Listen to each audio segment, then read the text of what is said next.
लेकिन उसके माथे पर एक हकीकत लिखी होगी जिसे सिर्फ ईमान वाला पढ़ सकेगा।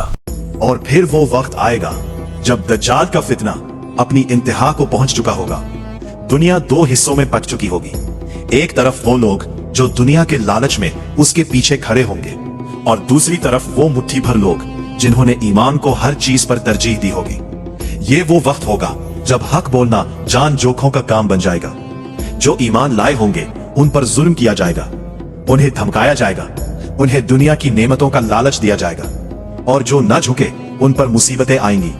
लेकिन मोमिन जान लेगा कि यह सब आर्जी है, क्योंकि इसका यकीन दुनिया पर नहीं अल्लाह के वादे पर होगा। दज्जाल अपनी ताकत दिखाता रहेगा। वो बारिश का हुक्म देगा तो बारिश होगी, वो जमीन को कहेगा तो फसल उगाएगी, और लोग ये सब देखकर कहेंगे यही तो हमारा रब है।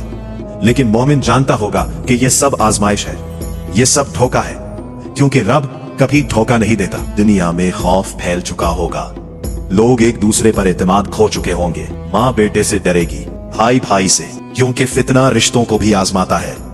और फिर वो घड़ी आएगी जब दज्जाल अपने अंजाम के करीब होगा, मगर उसे खुद उसका एहसास नहीं होगा। इसी लम्हे आसमान का रंग बदलेगा, हवा में एक अजीब सी खामोशी छा जाएगी, जैसे कायनात किसी बड़े फैसले की मुंतजर हो। और फिर अल्लाह के हुक्म से हजरत ईसा इब्ने मरियम अलैहिस्सलाम जमीन पर नाजिल होंगे। उनकी आमद कोई शोर नहीं मचाएगी, कोई ऐलान नहीं होगा, लेकिन दिल खुद गवाही दे देंगे कि हक आ चुका है। मोमिनों के दिल सुकून से भर जाएंगे, वो जान जाएंगे कि अब अल्लाह की मदद आ चुकी है। और जब दज्जाल हजरत ईसा अलैहिस्सलाम को देखेगा तो उसकी सारी ताकत बेमानी हो जाएगी। वही दज्जाल जो खुद को नाकाबिल शिकस्त समझता था डरने लगेगा, क्योंकि बातिल हक के सामने पलंगा हो जाएगा। सामने हमेशा कमजोर होता है, वो भागने की कोशिश करेगा, लेकिन अब इसके लिए कोई पनाह नहीं होगी। आखिरकार हजरत ईसा अलैहिस्सलाम के हाथों दज्जाल का फितना हमेशा के लिए खत्म कर दिया जाएगा। वो फितना जिसने दुनिया को हला दिया था अल्लाह के हुक्म से मिट जाएगा, और इसके साथ ही जमीन पर एक नया दौर शुरू होगा, अदल का दौर, अमन का दौर। लोग दोबारा अल्लाह की तरफ लौट आएंगे, दिल नर्म हो जाएंगे। दुनिया को मालूम हो जाएगा कि असल ताकत दुनिया में नहीं ईमान में है, और यही इस कहानी का असल सबक है। यह कहानी सिर्फ दज्जाल के अंजाम की नहीं, यह कहानी हर इस इंसान की है जो आजमाइश के वक्त हक के साथ खड़ा रहा। क्योंकि फितना हर दौर में आता है, नाम बदल जाते हैं, शक्लें बदल जाती है, लेकिन आजमाइश वही रहती है। सवाल आज भी वही है, जब सच और झूठ आमने सामने हो तो हम किसका साथ दें, दुनिया का या अल्लाह का? और याद रखो, जो ईमान पर कायम रहा वही असल में कामयाब हुआ। और जब दज्जाल का फितना खत्म कर दिया जाएगा तो दुनिया पर एक अजीब सा सुकून उतर आएगा, वो सुकून जो सदियों से इंसान ने महसूस नहीं किया होगा।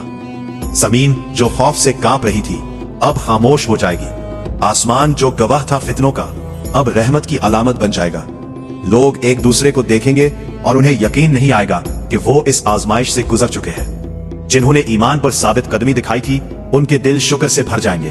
वो जान जाएंगे कि अल्लाह का वादा सच्चा था, और जिन्होंने दुनिया को चुना था वो अफसोस करेंगे, लेकिन उस वक्त अफसोस किसी काम का नहीं होगा।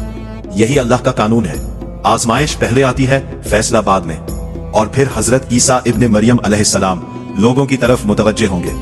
उनकी आवाज नर्म होगी मगर अल्फाज में वजन होगा। कहेंगे, अल्लाह की इबादत करो, इसी पर कायम रहो, क्योंकि असल कामयाबी सिर्फ इसी में है।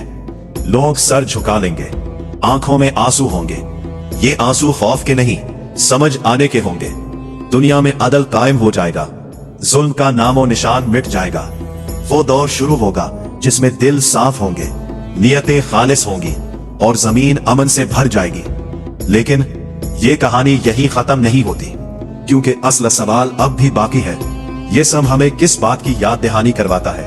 ये कि फितना सिर्फ दज्जाल की शक्ल में नहीं आता, वो हर दौर में आता है।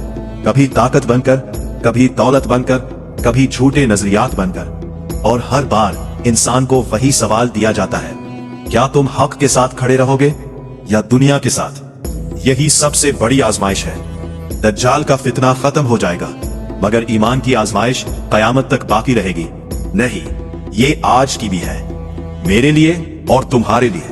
अगर आज हम हक पहचान सकते हैं अगर आज हम दुनिया के लालच को ठुकरा सकते हैं तो कल हम बड़ी आजमाइश में भी कामयाब हो सकते हैं। और याद रखो, अल्लाह कभी अपने बंदों को अकेला नहीं छोड़ता।